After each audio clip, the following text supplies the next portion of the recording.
Welcome back to Gossip Queens and Fantasy Things. We are your hosts. I'm Taven. I'm Addie, and we're so excited to be here with you today.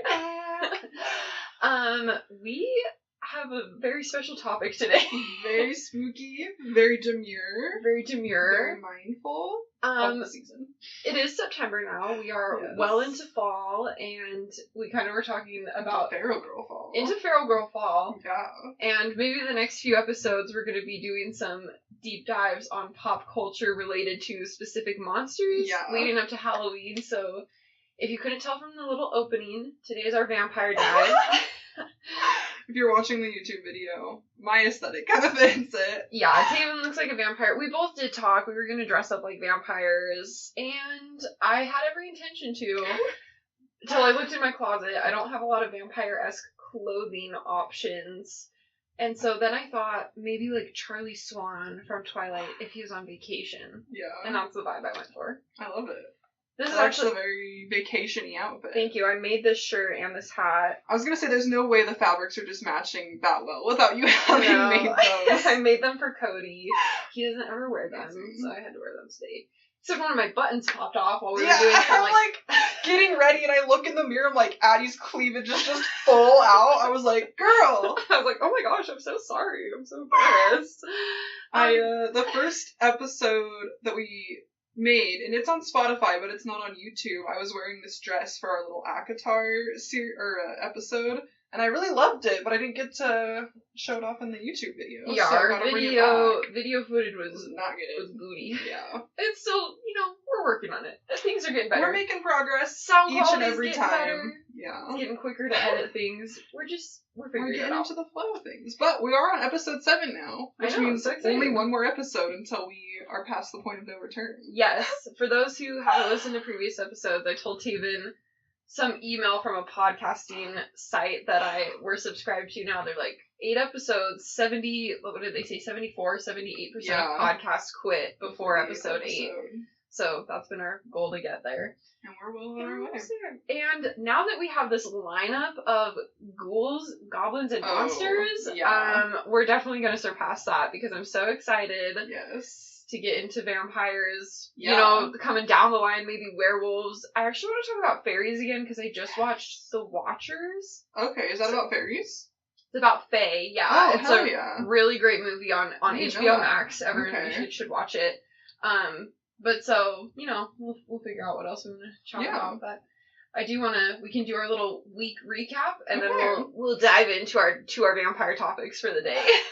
Yeah, we originally were just talking about just diving into, like, the Vampire Diaries and, like, Twilight and stuff, but then Addie was researching some of, like, the origins of vampires and stuff, so it's very fascinating. So I'm excited to, read some of that, and then we had a ChatGPT tell us about vampires and write a song about vampires. And it's good. It's really God, good. I feel like ChatGPT is my friend. I like every time Addie types to ChatGPT, she's like, "Hey again, it's me. Thank you so much for your line of suggestions. Can you this time please do this for us?" I'm like, Addie. Well, so I read somewhere that like AI models, they'll give you better results if you're nice to them. I don't know if that's true. It's literally just something I read. And so, I don't know, too, I would feel really bad being mean to it. And also, then when AI eventually takes over the world, like, if robots need to kill us, then Chat will remember me, and he'll be like, I imagine nice Chat as a boy. Yeah, I do. Sorry. Too. And he'll be like, oh, Addie, she's my real friend. She's my true friend, and she's so nice to me.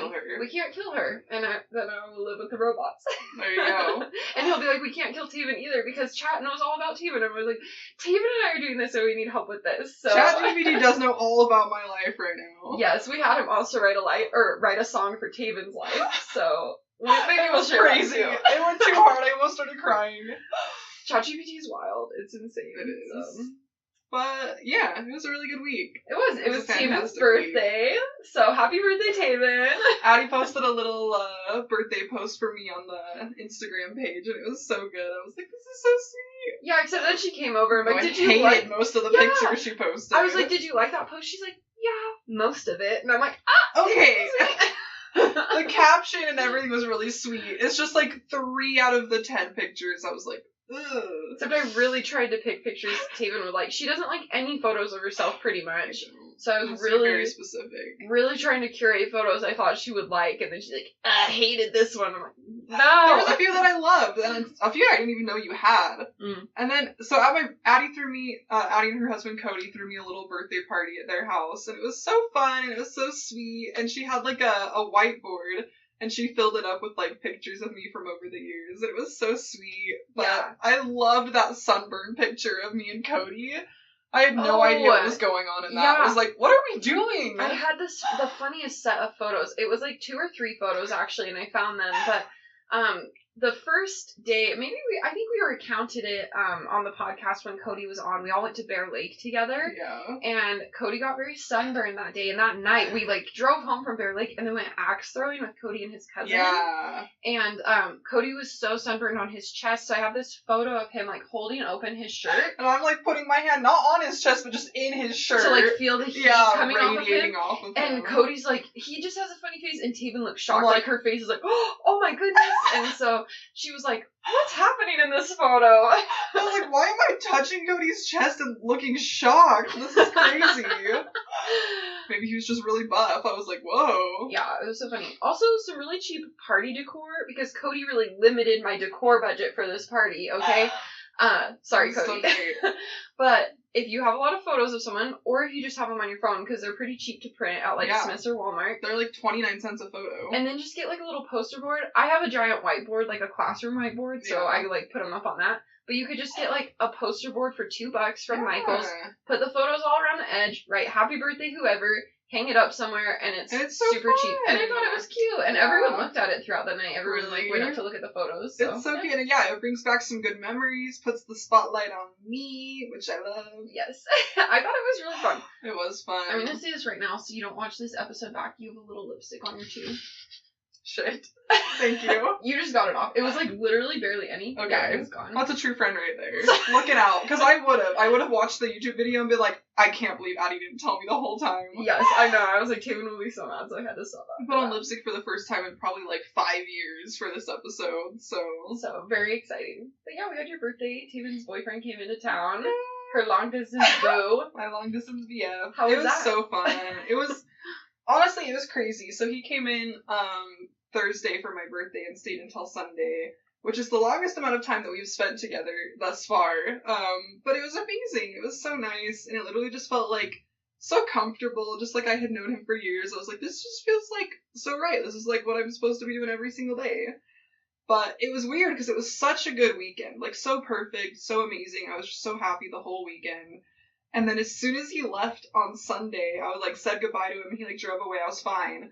And then I took 2 steps into my house and looked at my mom, and I was like, he's gone! Just started sobbing. And I just started sobbing, and she like gives me a hug. She's like, are you okay? I'm like, no. Taven's mom texted me. Addie.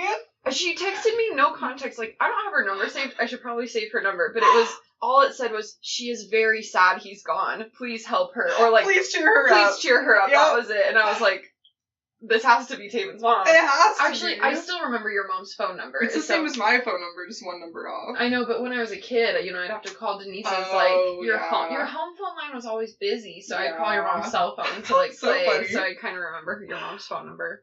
But, yeah, and then just because I, like, we were supposed to watch, The Secret Lives of Mormon Wives. Which we did. Really good. Would recommend. Crazy. So I was like driving down to Addie's. I was like, this will help. It'll distract me. It'll cheer me up a little bit. And literally, I just like walk in the house, and Addie's like, David. And I don't know why. Something about when someone hugs me or asks if I'm okay just breaks the floodgates. So I just started sobbing again. I'm like, no, I'm not okay.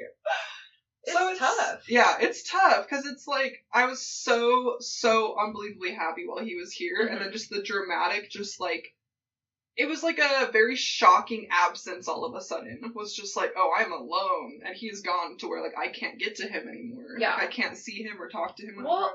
It's almost like a breakup, but you don't have to like get over your feelings because you're still with them. Because I feel like a breakup, there's some comfort in like I need to move forward. Yeah, and like I have to just, this is my life now and I have to adjust. But long distance, there isn't that emotional breakup. It's literally just the physical breakup. Yeah. And I think that's kind of really hard on your emotions. That's exactly what it felt like. I was like, I feel like I just went through something like horribly tragic in my life. But I'm like, I know I'll see him again at some point. Maybe not as soon as I'd like, but it's weird. Yeah. It's my first time doing any kind of like distance or anything. And it is definitely taking some getting used to, but hopefully not distance for long. Yeah. Taven's boyfriend. If you're listening, I know he is. It was fun. I also want to say we all went and played pickleball together. It was so fun. He doesn't suck at pickleball. Putting that out there for you. Okay, we don't think you suck. He was so worried. Because they asked us to play again. Addie and Cody was like, "Do you want to come play pickleball again?" And Jordan was like, "Oh, well, that's his name. His name's Jordan. We're name dropping again." He was like, "No, I don't want to go. I sucked so bad. I don't like not being good at things." I was like, honestly, for his first time playing, he did really well. I was really surprised because sometimes I think pickleball usually takes maybe like a learning curve. I'd say 3 days of you going out before you start getting the hang of it. it. And so, but like by the end of us playing, he won a game with you. Yeah, he did. I felt like he had the hang of it. So I thought he did really well. Maybe not as good as us, but no one ever will be. Maybe we'll do a whole episode on pickleball sometime. Pickleball strats, pickleball stories. Actually, I feel like we have a lot of funny stories of pickleball. We do. Okay. We should post on the close friends story. We should post a little video of us playing pickleball. Oh, that would be so fun. Actually, we're hitting up the courts this Friday, so if you're interested in coming to play pickleball on Friday. Yes, sir. Yeah. DM us, we'll send you the info. I'll give you the deeds. You better have played before, because we're competitive and we're good. This is not a learning session, alright? No, this is a straight up competition. Yeah, that'll be fun. But yeah, that was a fun weekend. Yeah.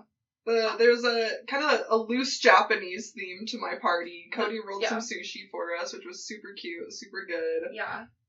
Had some Japanese curry. I was so excited about that. Yes, I love Japanese curry. Danced our freaking little hearts out for like 3 hours straight. That was crazy. Steven just kept putting on banger after banger. I was so sweaty. I was really impressed with my endurance, though. I was too. Honestly. Addie was like about to sit down, and then I'd play another song. She's like, "God damn it, David!" I would like get back up and start dancing again. I was so sweaty. I was like dripping, but it was so fun. And then we ended. Taven's cousin was there, and she put on the last song, the Hokey Pokey. That was the most fun I've had in so long. It felt like I was in elementary school. Oh, I have a button undone. It's like showing my stomach the whole time. Jeez. Okay. But anyways, we all did the Hokey Pokey together, and that was... Everyone joined in for that one. So weird, but so fun. Almost everyone. You guys know who you are, who didn't. And let me give you a hand signal. That's only for people who watch it. But yeah, Addie and I put on a killer rendition of Hallelujah, the Shrek version. We absolutely slayed it. It was so good. It was so fun. It was such a fun party. My boyfriend did a shot off my belly button. That was crazy. I forgot about that. On the dining room table. It was a wild thing. It was a fun weekend. It was really great. That's really all for our week update. Yeah. Oh, I have one actually. I already told Taven, but I'm excited about it. I'm opening up my art practice to trades. Oh, if anyone has any trades they would like to do for a piece of art, let me know. Because, you know, we mentioned on a previous episode, I'm trading some art with my grandpa for his prison bus. Yeah. We need to schedule going down. We should go down, like, early October. Yeah.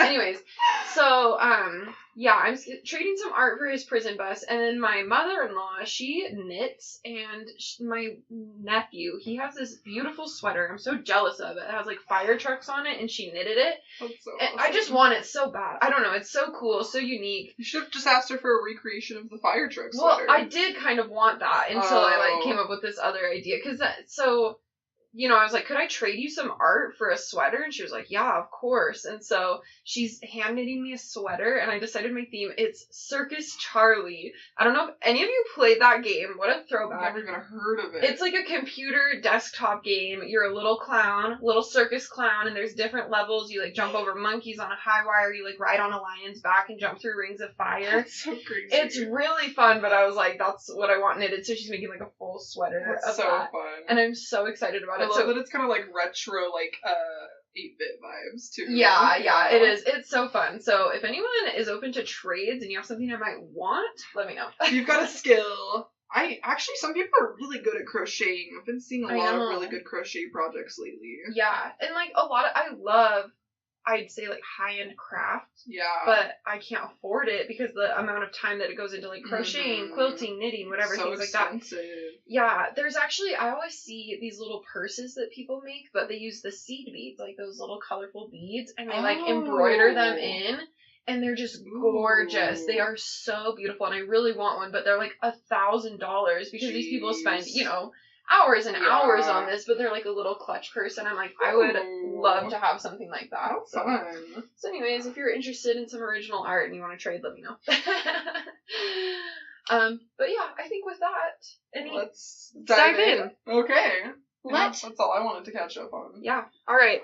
That was actually... Oh, actually, can I share a crazy story? Yes. Because your reaction to this was so funny. So I gave my boyfriend a tattoo this weekend. Oh my gosh, I'm gonna throw up. Okay.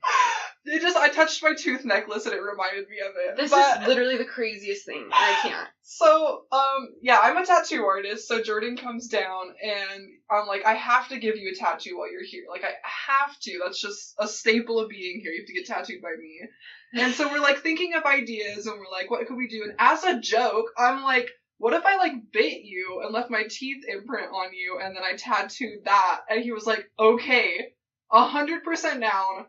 So that's what I did. I bit him right on his chest, which is a crazy spot because it's so noticeable. Anytime you go swimming or, like, to the gym. I know. It'll be right there. But yeah, so just tattooed my bite mark on his chest. Felt like my mom when they came to the party. First of all, Teven was late to her own birthday party because she was tattooing this on him.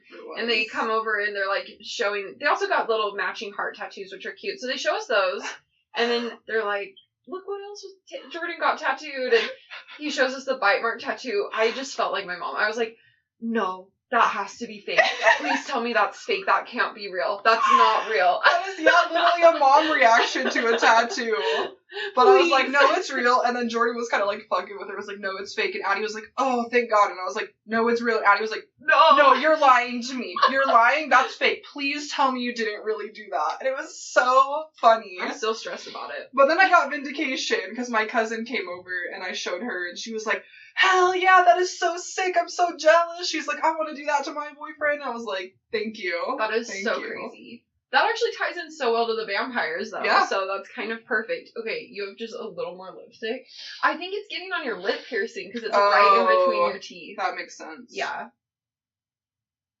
I think you just need, like, a finger. Sorry, thanks for your patience as we get the lipstick off. Oh, there you go. You got it. How embarrassing. Okay. No, it's okay. I think it just was on your lip ring because it literally was right where it touches your teeth. Putting lipstick on with a lip ring is almost impossible. Very difficult. Would not recommend. Probably. I have never. Well, the lipstick got all on my lip ring. I had to, like, wipe it off. I know, when I saw you putting it on, you're, like, gently dabbing it with my lip ring. I'm like, that seems tough. And I don't know how to take this thing out, so. Alright. Yeah. Well, here we go. We're deep diving in. Yeah, we had originally wanted to talk about, like, Vampire Diaries specifically. And like, probably the originals and Twilight. But then I was doing a little research this morning while Taven was getting ready. So crazy. It was crazy. So, okay, like I said, I was doing my research while Taven was getting ready. So this isn't, like, anything in depth. So if you have different information, please don't come at me. I'm not, like, a PhD scholar on vampires, okay? Which I would love to be, actually. That'd be sick. A new project You know what? for It's us? like Isabel in the Vampire Diaries when she starts, like, she becomes, like, a professor of the occult and, like, the mythical. Yes. That'd be so fun. So, anyways, yeah, don't come at me if this is wrong. This is just what the internet says, okay? But we were kind of going into origins of vampires, and, like, that would maybe just be fun to share. And we actually learned a lot. Yeah, we didn't know. A lot. So, you know, I'm going to read a little from the internet for you guys, and then we can dive in from there. Okay. But it said, the concept of vampires originated in Eastern Europe, and the earliest known reference to vampires is from an old Russian text in 1047. The word vampire translates roughly to ghost monster. Ghost monster. And so there were a lot of theories about, like, the origin of the myth of vampires. It could be related to, like, blood disorder, disease, like vampires were often blamed for disease. You know, different things like that. But the one I found most interesting was it said Lilith, like biblical Lilith. Yeah. And I'm not We both were like, wait, what? Yeah, I was like, I didn't know vampires were related to her at all. And I'm not super familiar with Lilith either. Not either. So we kind of like read into that. Yeah. But what did you know about Lilith before I looked into it? Not much. I mean, I've seen her a lot in, like, obviously, like, pop culture, like, video game references and stuff. Yeah. Like, me and my dad are playing Diablo right now, and she's, like, the big bad villain in Diablo as Lilith. Yeah. And it pretty much describes her as, like, the mother of hatred, the mother of all monsters. And I think there was another show I watched that she was, like, maybe, like, Satan's consort or something. It was in Sabrina, Chilling Adventures of Sabrina. Yes, that's what I'm familiar with her from. On Netflix, also a great show, Chilling Adventures of Sabrina. So good. If you guys watched Sabrina the Teenage Witch when you were younger, you'll love this. I thought it was an amazing show. It's so and good. Lilith is kind of one of the main... But I actually have I never had any, like, bad thoughts around Lilith. I always thought she was kind of cool, like, a little bit, like, dark and spooky, just yeah. But so then we're like, what's her connection to vampires? Because I was not familiar with that at all. Yeah. So this brief thing, and we'll get more into it, but this brief little link on like Wikipedia, or no, wait, this is the AI. No, Google does like an AI overview. Yeah. But it says, the legend of Lilith, who was considered a demon that fed on the blood of babies, was originally included in some traditional Jewish texts. That's all it said. So I'm like, is this the same, like, Garden of Eden Lilith, like, type thing? So we did our research. But I have seen her portrayed as a succubus a lot. I've never seen that either. Really? Is Lilith even mentioned in the Bible, or are these, like, other I think it has like, to mythology? Be. I'm not super familiar with the Bible, but I think it's, like, something that, like, kind of stemmed from there. I feel like I'm very familiar with the story of, like, Genesis, of Adam, Adam and Eve, creation of the earth. Yeah. But I never heard about Lilith, but I guess there are other, like, texts that it says rabbis have read about Lilith. So, I don't know. Okay. So maybe I'll just read a little, bless you. Bless you. Every time. I swear to God, every episode I've sneezed. Okay, I'll read a little and we can discuss. Okay. The origins of the vampire as a mythological figure aren't known for certain. However, the story of Lilith is frequently regarded as being of the greatest significance since it places the vampire's creation at the same time as humankind's creation by God in the Garden of Eden. Which is crazy. That is crazy. Okay, so this is kind of the information of, like, why people think this. In ancient times, when the rabbis were compiling the stories that would form the Old Testament, they came upon an incongruity of epic proportions. The Bible first states that God created man and woman on the 6th day, and the rabbis felt this meant that God created the sexes simultaneously. The Bible says, male and female, he created them, and God blessed them and said unto them, be fruitful and multiply and fill the earth. Mm-hmm. And that was on the 6th day. God created the beasts and man and woman. Yet the Bible goes on to say that man was alone in his tending of the earth and its creatures, so God made him a companion. And here's the quote from the Bible. But for the man there was not found a helper fit for him, so the Lord God caused a deep sleep to fall upon the man. And while he slept, took one of his ribs and closed up its place with flesh, and the rib which the Lord God had taken from the man he made into a woman, and brought her to the man. Then the man said, This at last is bone of my bones and flesh of my flesh. She shall be called woman.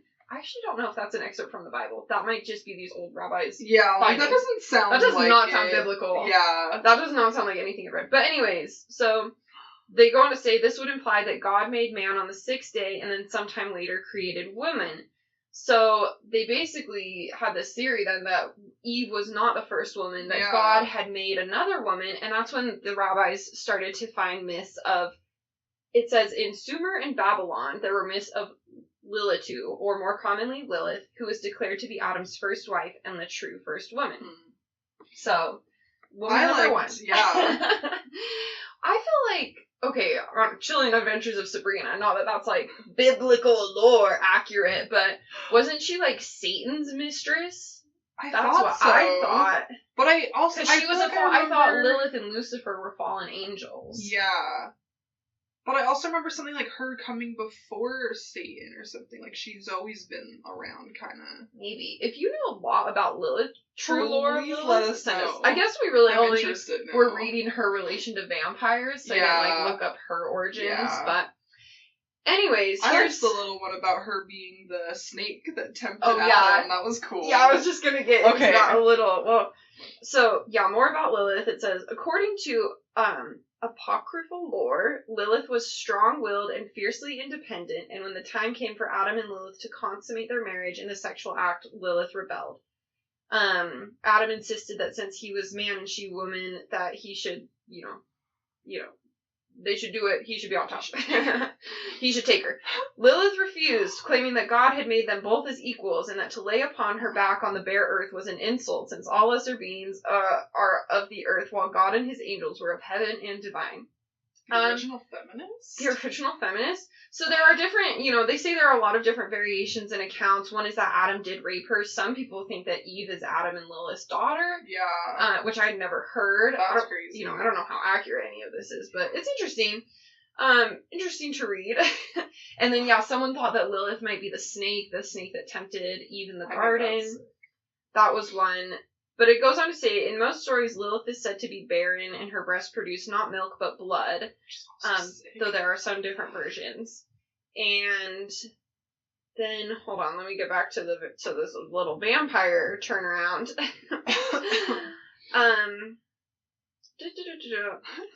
Oh my gosh, they do this whole paragraph that's they say blood comes from her breast, not milk, and I'm like, oh, they're gonna get into the vampire stuff, but then they do all this other stuff before they get into the vampire stuff. Okay, here we are. So the legend goes that after Lilith's banishment from the Garden of Eden, she took on a mission of vengeance against Adam and Eve and all their descendants. She became the archetype of the woman scorned and of the sexual predator. She became the seducer of the virtuous and the cause of infant death.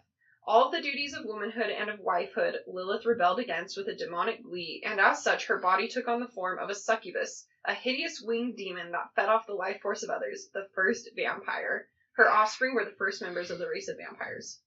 I love that. So, I didn't know that, again, not sure how accurate any of this is historically, but it's interesting. Yeah. I think it was interesting to read. So, Lilith, I guess, kind of is a base point for the mythology of vampires, which is so interesting. So there's a little something for you if you're interested in diving down that rabbit hole and learning more. I probably will, honestly. I think I will too. I'm probably gonna read so much and then I'll come back next week and be like, nothing I read was accurate. That was all a lie. We get deep into it. But it was a good story. Yeah, so I liked it. Yeah, interesting to hear. Yeah. But anyways, our interest in vampires largely comes from the Vampire Diaries and Twilight. Yes. I just started rewatching the Vampire Diaries this month. I was like, I think it's time, and it's just so good. It's such a good fall show. Yeah. It just, it's spooky. It feels like the vibe. If you haven't seen the Vampire Diaries, obviously it's about vampires, but also witches and werewolves, and it's good. It's so good. Because at first, you think it's just gonna be about vampires, but then they start just dropping little new monsters every season, kind of. Yeah. It just gets so complicated and complex, and it's so good. It does. I think it's, honestly, I love any CW show. I think they're always really interesting. And the drama, the romance. And I think, the biggest draw, everyone's hot. Again, why would you make a world where people aren't hot? But there's, the two main brothers in the Vampire Diaries. They're the Salvatore brothers. They're both vampires. Stefan and Damon. And then they kind of fight over human Elena. Yeah. She later becomes a vampire. Spoiler, but honestly, if you don't know that, that's insane. Because it's been out forever. And there's 9 seasons, and I feel like that happens pretty early. And it gets posted all the time. I always see little clips from, I feel like even if you don't watch Vampire Diaries, you should know what happens. But anyways, so, Taven wanted to talk about Damon. Damon. I love Damon. I literally, when I first watched the show, and even this time watching the show, I'm like, Stefan's a good guy, objectively. He's the vampire, kind of like Edward. He, tries to, He tries to be good. Yeah, he tries drinks to be animal vegetarian. blood. He does not feed on humans. And Damon kind of comes in as, the bad boy brother. And he's, only drinking human blood. Yeah. And Elena at first is like, oh my god, Damon's such a bad person. But then he, kind of starts opening up to her, and they build this little friendship that becomes, a very tension-y friend. And I love tension. I love a good tension romance. Because Damon's, in love with Elena. Yeah. So. But he refuses to admit it for a long time, because he just is so there's this girl that looks exactly like Elena. Her name is Catherine. Who Damon used to be in love with. They both used to be in love with. Yeah, both. They were, in a little triad. She wanted both of them, so they would, both date her. It was crazy. But she was, the first vampire. She turned them into vampires. So they were both kind of hung up on her still, and they were like, who's this girl that looks exactly like Catherine? Which is some more like season 6, which I love the doppelganger lore. The doppelganger so cool. stuff is so fun. But so Damon comes in, and they start he kisses her at first, but he actually kisses Catherine. She, like, tricks him. Yeah. But then there's this scene, so we're going to talk about what scene makes you want to rewatch it, like, makes you nostalgic for the show. And they're, like, in this hotel, they're, like, on a mission, because they always are, like, trying to, like, fight the good fight, and, like, keep the bad vampires out of town and stuff. Yes, and classic. So they go on this little mission, and Damon and Elena are in the hotel, and they share this just insanely passionate, amazing kiss. And it's set to Florence and the Machine. Yes! Oh, that always gets me. The music always makes me feel, like, 10 times harder about something. It just draws me in. I'm like, God, this is... And it's so hot. And then they end up together, Damon and Elena, which made me so happy. Yeah, I think it was good. Every time I do rewatch the show, I'm always like, Stefan is just objectively a better person. Like, he tries to be good, right? Yeah. He's not a good person. He's trying not to be a good person. But when you were just talking, it made me remember why you start liking Damon, because Stefan, I appreciate he's trying to be good. Fault. But he's a killjoy. Honestly, like, because you learn in the later seasons, Stefan, like, when he lets go of his control, he becomes the Ripper. That's what they call him. Like, he is just full-on monster. So murderous, like, more than all the other vampires. So he keeps, like, he's tightly wound. Tight leash. But so then it makes it so he doesn't do anything fun. He's, like, lame. Literally, they go to, like, in the first season, they go to a ball, and Elena's, like, having a great time. She's like, dance with me, Stefan. He's like, no. I don't dance. Yeah. So, I don't know. But Damon just, he brings out, like, the fun and the joy in her and, like, passion for life. And it's so fun to see. He's, like, killing people. You're like, well. He's kind of hot. I don't know. I kind of like it. I did want to talk about, too, and maybe I've mentioned it on the podcast. I was telling Taven, because I told her, and I can never remember what I talk about anywhere, but it's the whole thing of, like, an immortal being chasing after, like, a teenage girl or a 19-year-old girl. It's kind of the same in, like, the Court of Thorns and Roses with the Fae, and they're, like, 500 years old, and then Feyre's, like, 19. Yeah. But here's why I don't think it's weird, okay? Stick with me, guys. Because, I think when we go through life, we have an endpoint. Mortality really affects how you view things and how you live through the world. Points at which you think you should be doing certain things. Yes, you do. There is, like, a timeline to follow, and two, there's mental decline, because we do pass away and die. Yeah. And so I feel like you go through these very distinctive stages when you are mortal, which we all are. Yes. Well, maybe there's an immortal out there. Let us know. But, if you're watching this podcast, you go through these really distinctive stages, and that's kind of what helps you, like, grow and develop and puts you at these different points mentally. But when you're immortal, you don't have that. And my dad and my mother-in-law had a conversation the other day. We all had dinner, and they were both just saying, like, oh, I still feel like I'm 21 until I look in the mirror and remember that now I'm, like, 55. Yeah. And because I've been feeling that lately. Like, I'm 27 now? Yeah, we're 27. We're 27. And I still feel very much like I'm 20 or 21. Same. Like, I feel that I haven't quite moved past that, and I'm like, when will I feel older? Apparently never. Yeah, hearing my dad and my mother-in-law both say that, I'm like, oh, maybe you kind of, like, get stuck at this point, like, you feel that way. And so that's why I think, like, immortals, when they're 500 years old or whatever, they don't have that.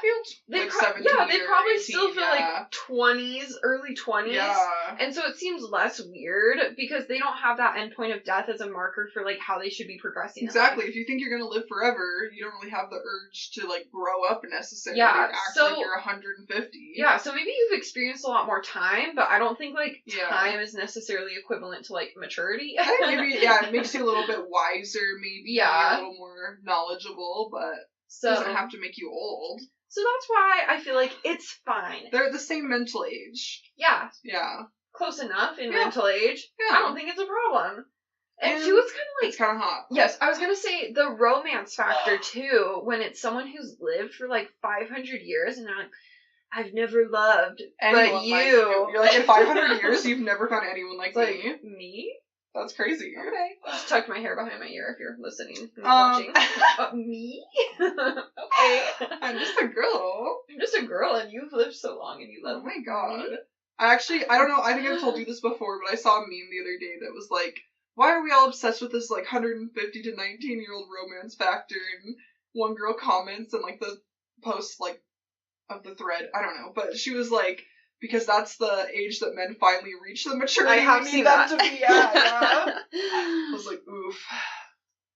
Because I went through a stage where I would not date anyone the same age as me. Definitely not younger than me. I was Really? like, I have to When date was that? an older guy this summer. You're dating someone who's the same age as you. Now, but I feel like specifically when I was on every Hinge. guy you went on dates with was the same age as you except one guy. No.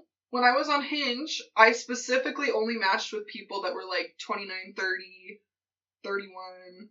That's only 2 years older than us. Now, I was 26. Oh my gosh. Okay. So I was like 4 years older. Okay. But anyway, I felt like guys above 30 kind of knew what they were on the same wavelength as me, but... I feel like the two, objectively, in my opinion, that doesn't make sense. Subjectively, my opinion. Yes. The two guys that I disliked the most you dated this summer were the oldest. Well, okay, the tall dude that we How old liked, was he? He was 31. Oh, he was? Yeah. I didn't realize he was 31. Yeah. I did like him. Yeah. Okay. But little side tangent on age. Yeah, no, my boyfriend now is 26, so Yeah. he's actually younger than me, which is crazy. Oh yeah, Cody's younger than me, Yeah. so look at us. Oh my god, Cougars. Okay. I love that for us. I feel like I saw a meme actually. God, okay, little side tangent again. Instagram, my feed has been so fucking specific lately. It is crazy. Like, all of my reels have been like about long distance. Everything you see, you're like, oh. All of them. But there was one I saw yesterday that was like when there's even the slightest age gap in your relationship, and it's like the younger one was like, so, how was the Great Depression? And the older one's like, it was fine. Yeah. Like, that's me now. But also, Taven, you're so petty with age. I am. When I met Cody, I was like, oh, a baby? Taven's 6 months older a than little Cody. child? Literally 6 months, and she's like, I keep forgetting that you're such a baby. You know what? What?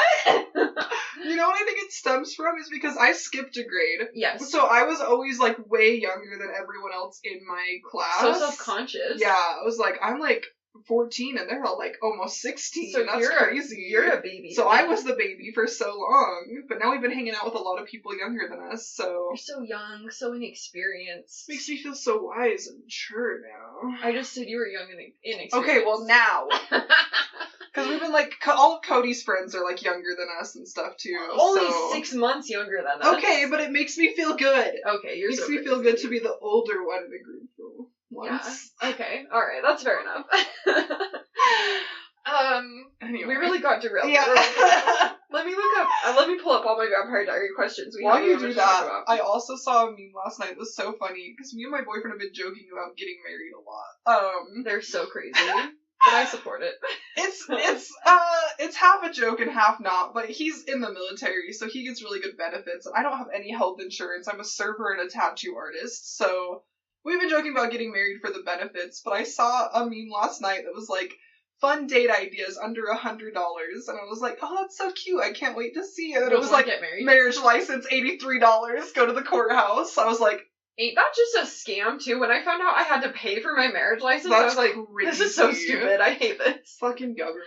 Getting So involved dumb. in my love life. And then you have to, like, file it. It was just dumb. It was such a I was freaking wondering process. that, too, because I was like, I know, like, someone has to be ordained to marry you. Yeah, and then you have to have witnesses. You have to have okay, two because I'm like, witnesses. what's the process there? Like, how does the government legally claim that you're, like, a married couple? Yeah, how do they know? You have to have someone ordained, and you have to have your two witnesses, and then everyone signs the marriage license, and then you have to take the marriage license to the courthouse so they can process it, and then they process it, and they give it back to you, and I think they give you a copy as well.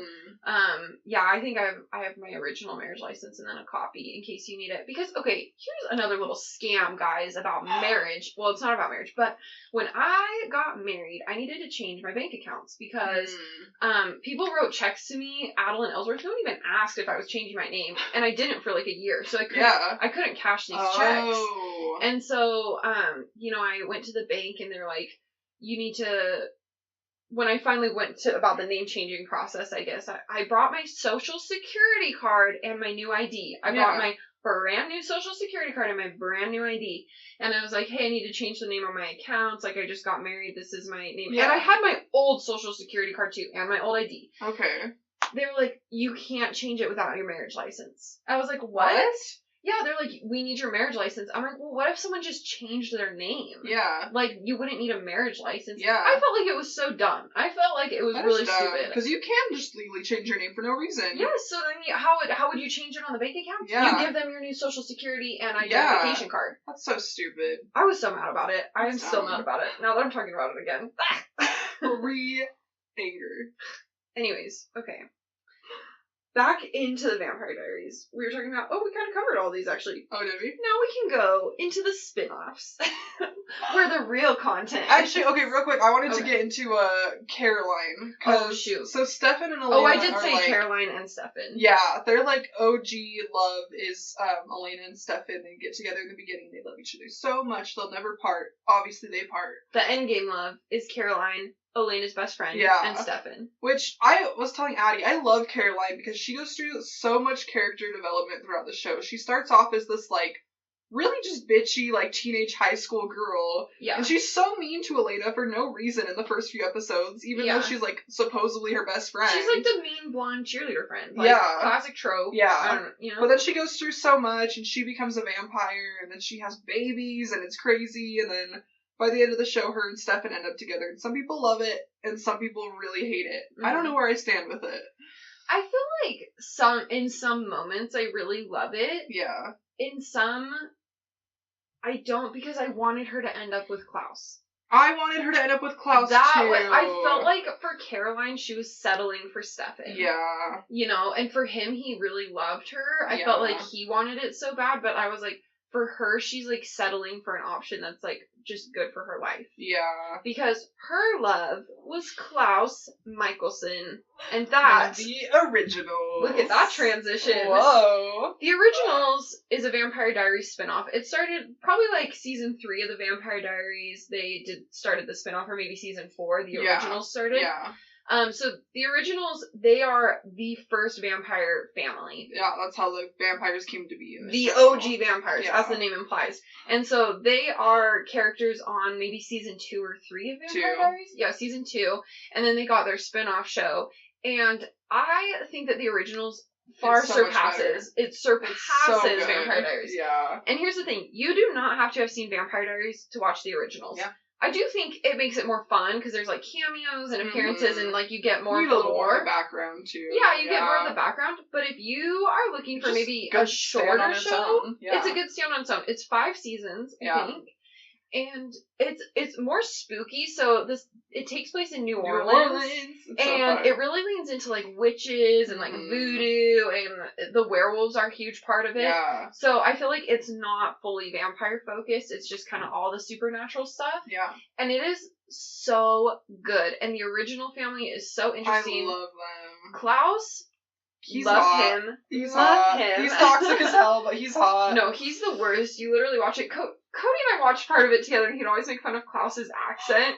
It's good. I like it. Well, yeah, but I guess the things he says. Oh. God, I couldn't even think of a quote right now, but he's always like, I'll rip your throat from your body. No, that's not like an accent. That's like Australian. I don't even know what accent that was. I don't know what accent Klaus has. I don't know either. Yeah. But anyways, he's so violent and it's crazy. But insane. Let me enchant you guys to draw you in and convince you to watch this show because it's my favorite scene in all of the Vampire Diaries and the Originals. So the thing about Klaus Michelson is he is the first hybrid. He is a werewolf. He was born werewolf. He was like a bastard child in his family. Yeah.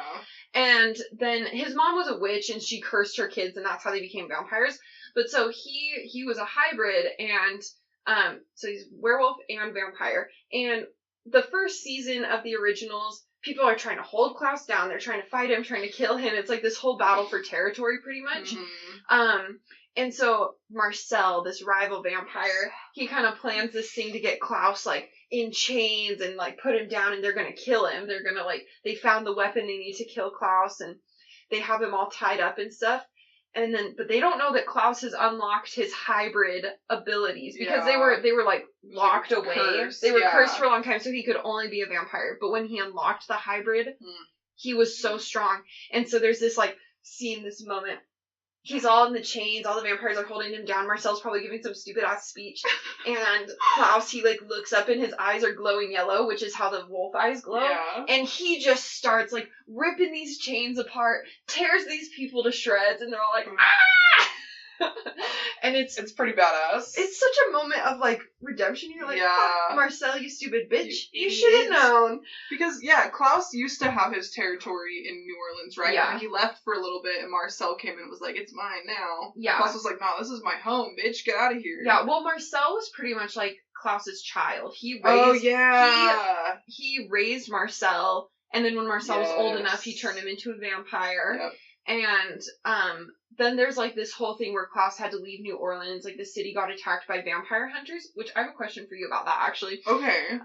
And so, but Marcel gets left behind, and they think that he died, so they never go back and get him. And then Marcel just like takes over the city, and when Klaus comes back, they have like, you know, beef with each other because Marcel's like, you just left me behind. And which, you know what, kind of good for Marcel for establishing himself on his own. Also, I love Marcel. Yeah. Marcel, he's character number one. First season, I don't love Marcel because he's like so. He's very cocky, yeah. Yeah, I don't know. His vibe is a little off, but I feel like in the later seasons, you get a lot of respect for Marcel. Mm-hmm. I was gonna ask you though, if you think you would be a good vampire slayer.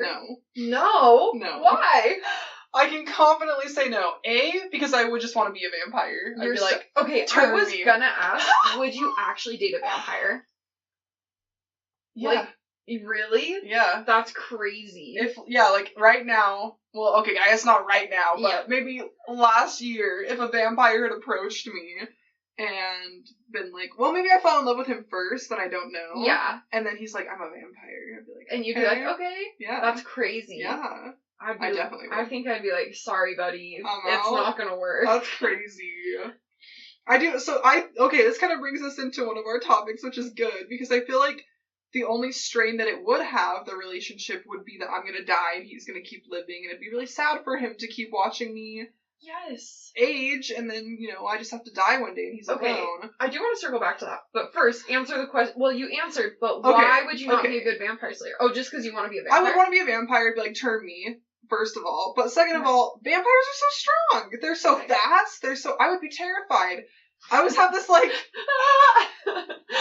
I feel like this describes it perfectly. Whenever my dad is in the room, but I can't see him, I get this really anxious feeling that he's behind me for too long. Because my dad's a big prankster, right? Okay. I was like, what? My dad's always trying to, like, he whipped me with a freaking towel the other day and left a huge bruise on me, but... I'm not my dad's my best friend. I love him to death. He's a pranky guy. He's just, you know when you get the towel and you're like, and I started it. I instigated it. But, anytime I'm, like, in the kitchen and I can't see my dad for too long, it makes me very anxious. I'm like, where are you? Where is he? And then he's just behind me doing nothing, but I'm like, okay. So I feel like that's how I would be with a vampire, because they're so fast and so sneaky. Yeah. I'd be, like, trying to kill him, and I'd be like, he's probably behind me. And I just don't think I'd be fast or strong enough to kill a vampire. Interesting. Maybe if I had some really good gadgets or something, but I would just be too anxious. Like you could use, like, sex appeal, you know? Like, you seduce them and then kill them. Okay. I can see that, maybe. Yeah. Be like, oh, you want to drink my blood? That's really tasty. My blood? And then you stab them. Yeah, and then they're about to just... Yeah. Okay. Gotcha. I can see that. Maybe, okay. Because obviously a lot of the stuff that we watch, the shows and the books and stuff, really romanticizes vampires, right? But I feel like, because I was going to bring up too, Interview with the Vampire, they were just straight up, like, crazy killer psychos in that movie. So if it was, like, modern day and I felt like they were, like, a real threat, and they were, like, going to threaten my relationships or my family, then I definitely think I could do it. No, we're talking, like, some old school vampire, like... Dracula, Van Helsing. Okay. Then not hot. I would just have to train. I think, like me right now, I don't think I'd be a good vampire hunter, but I would have to train for the vampires are uggos in this scenario. Shit, they're dead. They're out. Get them out of here. In the words of Cody, that's so crazy. I know I just said it, but that's crazy. But it's true, you know. Yeah. I get it. So. Yeah. They're not hot or charismatic. Yes. What are they here for? I'm just kidding. That's crazy. Then get out of here. That's so mean. hey, everyone has opinions. Let us have ours. Okay, now we can go back to the, falling in love with a vampire. It's typically an immortal. And this comes up in every vampire love story where they're like, I live forever. Yeah. And the other person, they're able to die. That's actually a huge thing in the Vampire Diaries with Elena. Actually, I'd say... Well, and Elena... with Bella in Twilight. I was just going to say Bella. Yeah. So in the Vampire Diaries, Elena, she does not want to be a vampire. No. But then it's like you're with someone who's immortal. You think you're going to be with them forever. What happens there? In Twilight, Bella, she wants to be a vampire so bad, but Edward doesn't want her to have, like, the burden of because he thinks that you lose your soul when you become a vampire. Yes. Yeah. So, we had ChatGPT. I love that line that Carlisle says, that he's like, if you believed as Edward did, would you not wish the same for him? Because he's like, they're talking about, like, turning her and, like, the loss of a soul. Okay, honestly, I think Bella, I was thinking about it this morning. Bella's dumb. She's an idiot. You can really tell she's a teenager. Yeah. Because first of all, too, her confrontation with Edward, I'm like, if I met someone and they had cold skin and they were fast and strong, I would never assume they were a vampire. No, absolutely I would just be like, I don't know, they got some weird things. Like, you got an illness, my guy. You should go see a doctor. I would think I was crazy. I'd be like, I probably am having hallucinations or I saw that wrong. Yeah. I would never assume someone is a vampire, let alone lead them out into the forest and confront them. Can you imagine if she was wrong? How embarrassing that would be? Like, just that... Say it out loud. Vampire. No, what the fuck, bitch? Yeah, just that fear alone. Even if I'm Bella and I'm like, oh my gosh, I think he's a vampire. Like, what if vampires are real? I would never say it because I'm like, if I'm wrong, I look so That's embarrassing stupid. As hell. I'm gonna get locked up in a psych ward. I think it's so embarrassing. I think if I had my suspicions about it, I'd have to, like, start, like, spying on him or something. Like, try to catch him in the act of, like, sucking someone's blood. You can't just go straight to a confrontation where you live in a world with no known supernatural beings and you're like, you're a vampire. That's literally like if I suspected that you were a vampire, just, like, on the podcast one day, I'm like, Patty, I know what you are. And then if you told me you legitimately thought I was a vampire, I'd be like, Taven. You're insane. I don't know. I'd probably search your room for drugs or something. I'd be like, there's no way. That she just said that to me. That's so crazy. Yeah. But he was, so. I know. So, while we're on the Twilight topic, then we'll get to the ChatGPT thing that we did. Yeah. But since we're on Twilight, this interesting question that we read today, read it on a Reddit thread. What happens to a vampire's body part that they lose? Like, in both of these worlds, vampires, the way to kill them is, like, a stake through the heart or beheading or flames. Yeah. In both Vampire Diaries and Twilight, I think that's pretty canon for most vampire things. But so, someone had a question, they're like, what happens if someone loses a limb? Like, they get an arm torn off. Like, does it ever grow back, or does it just, they don't have that arm? Because they don't die, but they heal super fast. Are they like a lizard with its tail being cut off? You know what, I honestly, just with their healing abilities, I honestly think it would just, like, heal over. Like, I think like it would a stump. Yeah. Like an amputated arm. I think they would just have to be armless for the rest of their life. That's crazy. The rest of eternity. An armless vampire? Crazy. I don't know, because I feel like the romantics couldn't stand for that in pop culture. No. They need arms and legs to you know walk what, around. I just had a thought. What? If they can't grow things back, what I would do if I was a vampire hunter is I would pin them down, chain them. If it's in the Vampire Diaries, I would use vervain, whatever. Okay. And I would pull out their teeth. Because if they can't grow their teeth back, I'm just going to sit there, I'm going to grab pliers, I'm going to pull out all their teeth. So you they let can't them suck live? blood. But the thing is, they could just kill someone and drink their blood. How? Like, with a knife, Taven. Yeah, I guess that's true. How? How could you kill someone without teeth? I was just gonna say that's their main weapon, is their sharp teeth. Yeah, but the vampires are known for. It's like a Harry Potter scenario where they're using wands. It's like someone could bring a gun in, Yeah. And a vampire could definitely use literally any other weapon. Just a muggle comes in and kills Voldemort. Just bang. Bye. Yeah. So that's a vampire. Can you imagine that a toothless vampire stab you and starts just gumming your neck to drink your blood? It's like a grandpa vampire. Just, that's tasty. Oh my god. That's really yummy. Yeah, never mind. Backtracking that idea. It would be funny, though. I'd do it for the bit. You take out their teeth? Yeah. How would you get a... Oh, you said vervain. I'm like, how would you chain them down? Yeah, like in Stefan's basement, like in his little cellar that he has, where he has the chains and... Stefan has like a vampire torture basement. Yeah. So. I will say, these shows, Vampire Diaries and Originals, they are very violent. They're incredibly violent. There was one scene that I watched just recently where it was like, it just snapped the neck just so easily. I was it's like, always jarring when I get back into it. I'm like, jarring. oh. Or when, Catherine, like, cuts off the uncle's fingers to get the ring off, I was like, ugh. It's always the same, too, when I get back into Criminal Minds. It's mostly if you start with an episode, like, in a middle season. Yeah. Because I do feel like the first seasons of Vampire Diaries, Criminal Minds, they like, work you into the violence. But if you start midway, Criminal Minds, I was like, oh my god, did I watch this whole show? That's insane. You know what? Just speaking of Criminal Minds real quick, because this was on... I have, like, a list of podcast topics on my phone that I keep wanting to bring up. Mm-hmm. But just Matthew Gray Googler. That's all I have to say. Oh. Just... We'll table that. Maybe we'll do a dual episode of Pickleball and Matthew Gray Googler. That's crazy. But that sounds like a good... That sounds like a good It kind of seems like something he'd be into, actually. I think he's such a dork. Bad at pickleball. I don't know. I think he wouldn't be good at it. My topic was celebrity crushes, but it's just my, three main ones are Damon, I don't know, Ian Somerhalder. Yeah. Oh, actually 4, because when we saw him at Comic-Con, Skeet Ulrich. Oh, yeah. And then Matthew Gray Goobler and Henry Cavill in The Witcher. Oh, those are good. Yeah. I really liked Matthew Gray Goobler until I watched some, interviews with him. He's weird. He's weird. I mean that in the nicest way, Mr. Googler, if you ever watch this, if you ever listen, you're a weirdo. I think we'd be great friends, but did it take away some of the sex appeal? The sex appeal? For me?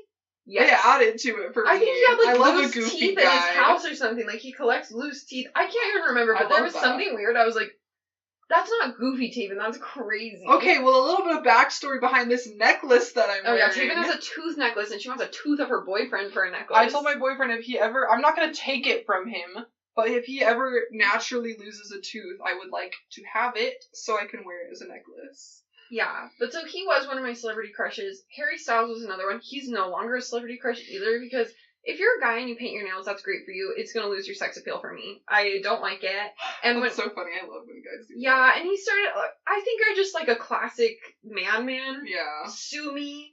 Okay, I'm sorry, I'm not... In today's climate, I'm not that woke or whatever, but, when Harry Styles started, wearing dresses and painting his nails, I was like, you seem like a great person, we could maybe be friends, but... Yeah. Do I love you in the same way? In my heart, I want to be in a romantic relationship with you? No.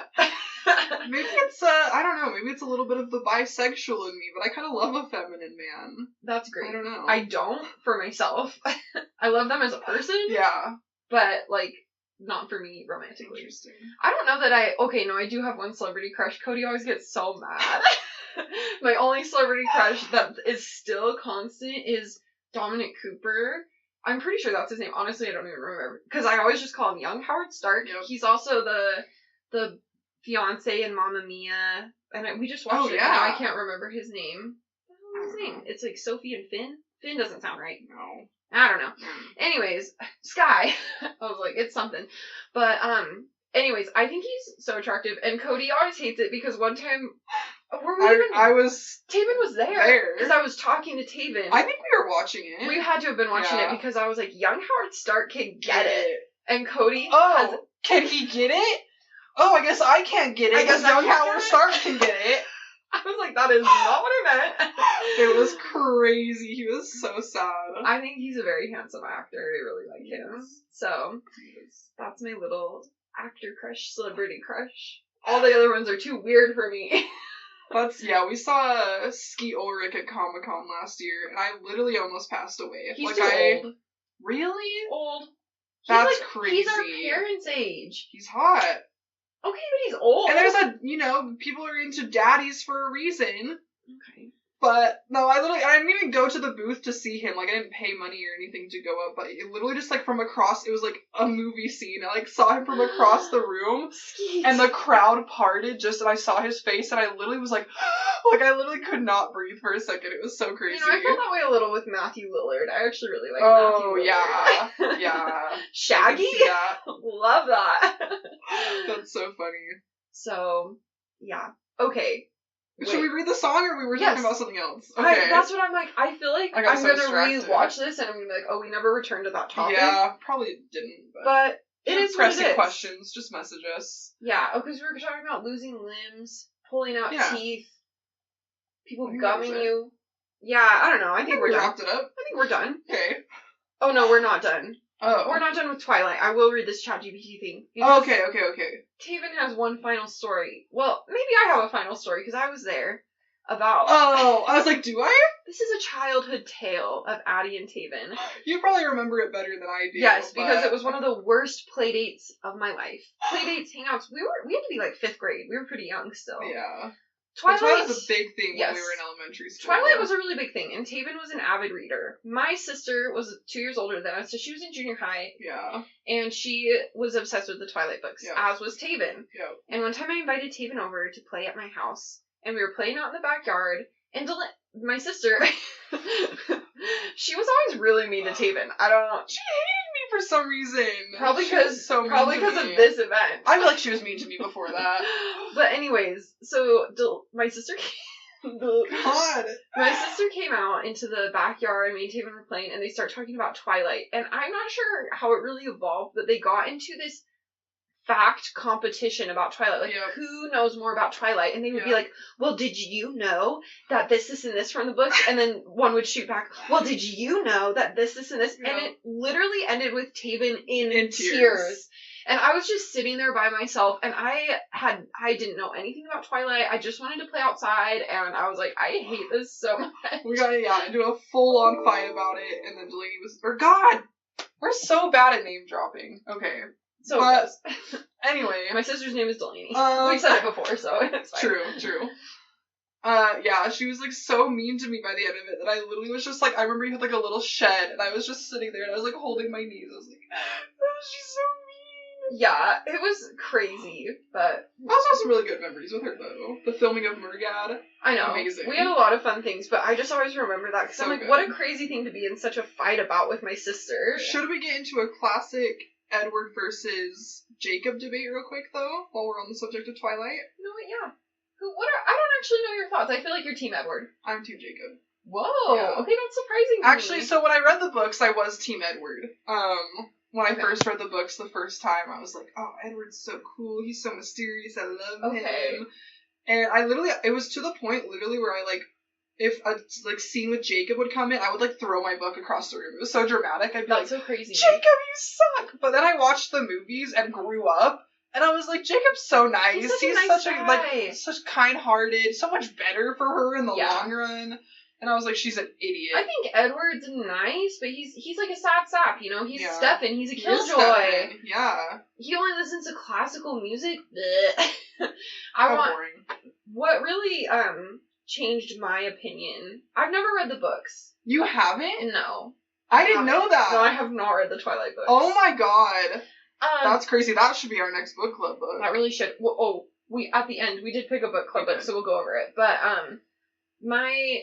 I never really liked Edward or Jacob. I guess I didn't have a preference, you know, when I watched the movies. I was just like, they're these two people. But what really made me a full Team Jacob for the rest of my life was in the third movie, Eclipse. They're, like, camping, you know, because, and there's that scene in the tent, and Jacob has to cuddle with Bella for warmth because to keep her alive because it's so cold, and Edward's body is cold, and I'm like, God, you're gonna choose the cold guy? I know. That was literally it for me, because I was like, I love to be warm. Me too. I want someone to be warm, and you're gonna be with frozen fingers over here the rest of your life? That's a good point. And then from then on, I'm like, Bella, Bella, you loca. Bella, you loca? Where you been? I was like, that's so crazy that you would choose someone who's cold over someone who's warm. That is crazy. That's actually an excellent point. It sounds very, like, you know, whatever.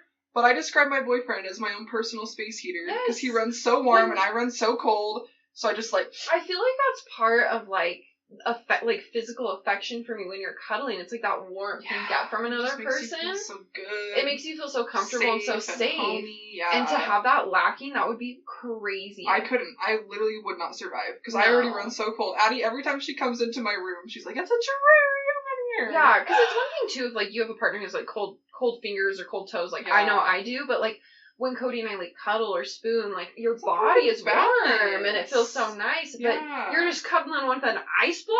That's ridiculous. I think that's so stupid. Can't do it. Okay. Alright, Team Jacob. Okay, there we go. Ooh. Glad we agreed on something. That was great. Now we will enchant you, finally. We've said it like 17 times. We had ChatGPT write a song for us about, this was to test for our band. We're not going to be songwriters for our band, ChatGPT will. And we were like, write a song about a vampire, or like a girl who falls in love with a vampire. Yeah. So it's like this pull between her immortal love and her mortal life. Yeah. And they did so good. It's really good. It's so good. Okay.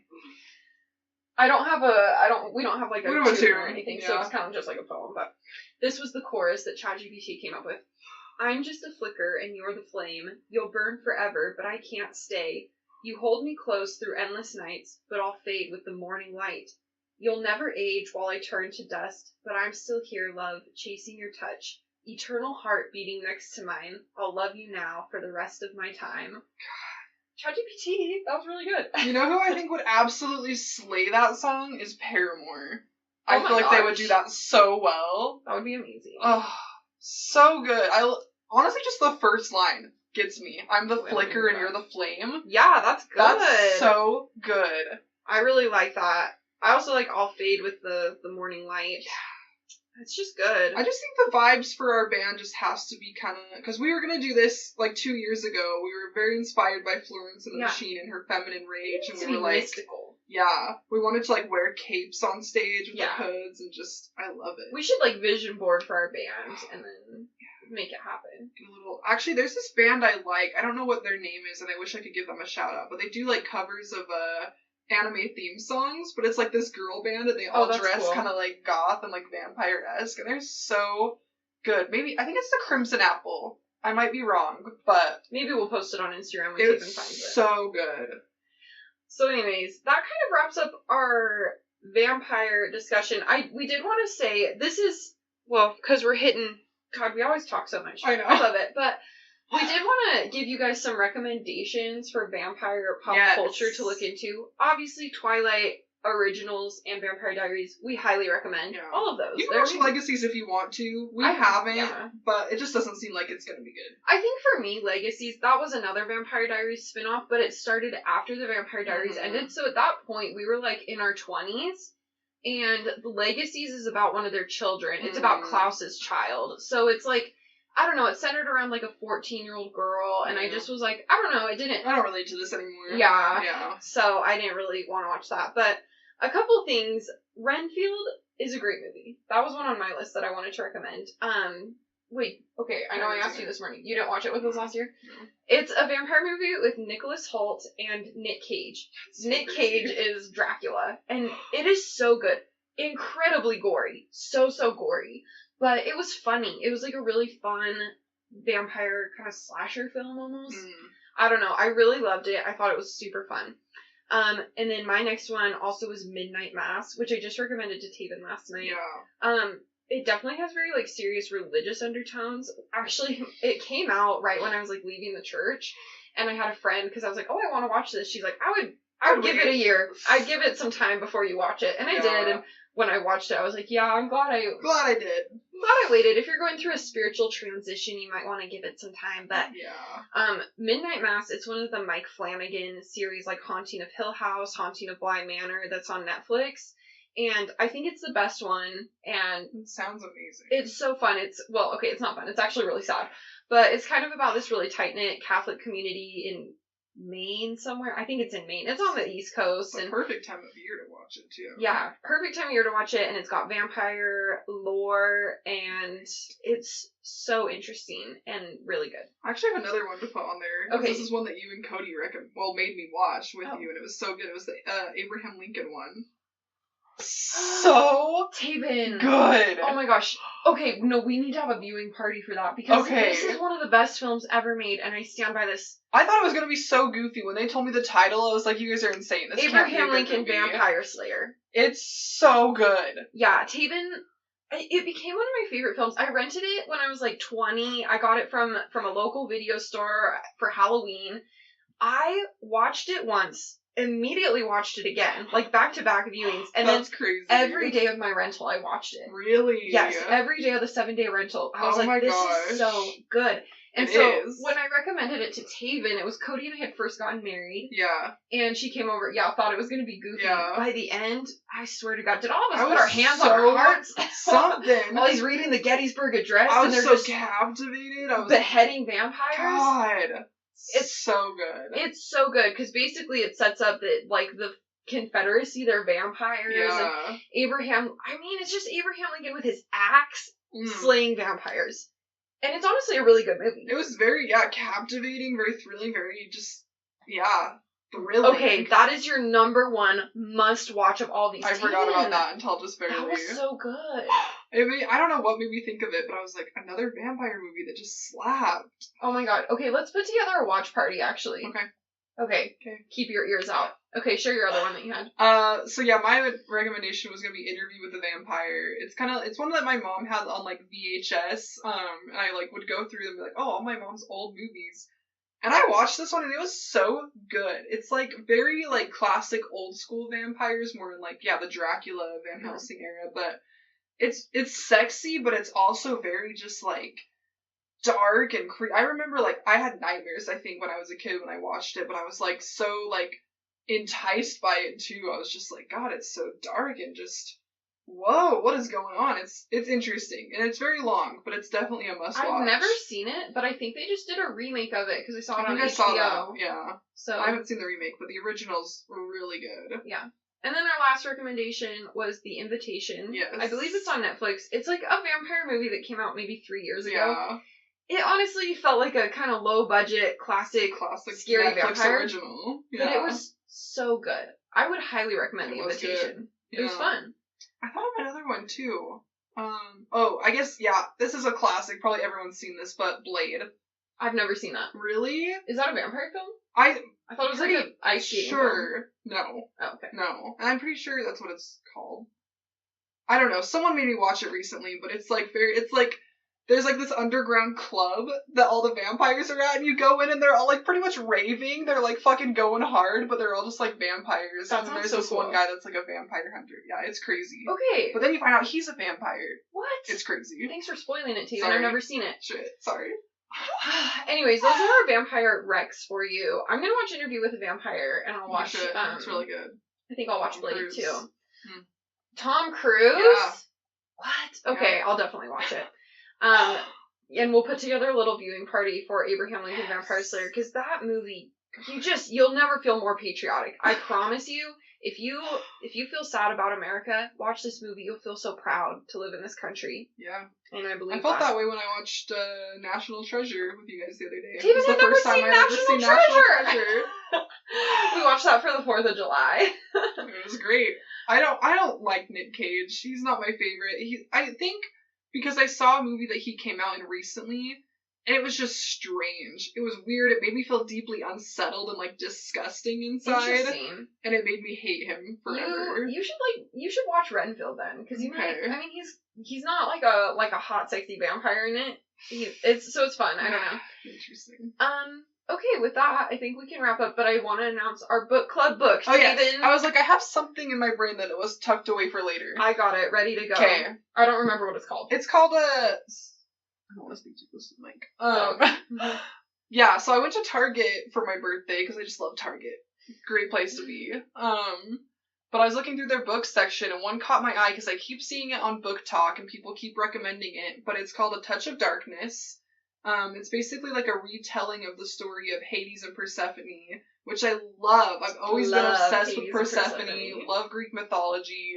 So, and it's kind of, I think it is a little bit modern day. Like, I think they're in like a nightclub or something when I was reading the back of the book. But it's, I keep seeing really good recommendations for it. So I bought it.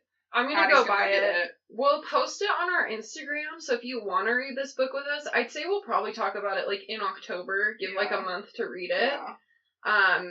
Actually, that'd be fun. We could do an episode with, like, Greek mythology, and then we could talk about that. It'd be so fun. So, it looks short. With Greek mythology. Me too. Maybe all of our songs for our band should be about Greek mythology. I would love We're like that. a Greek mythology band. Because I was going to do... Well, I started a series of drawings based around that, too. We both did, because we were going to do, like, t-shirt design. True. Which we could still do. Okay, we have so many more ideas now, but we'll end there. Touch of Darkness. Buy that book. Keep an eye out for Abraham Lincoln. Yes. Watch, and definitely watch the Vampire Diaries, because it's too classic. Yeah. And I think with that... And it's time to rewatch Twilight, too. Time to rewatch Twilight. And if you haven't seen it, Cody, watch it. Because I'm getting more upset about it every time I hear it. Should we end the same way we came in? Yeah. Ha ha ha ha ha.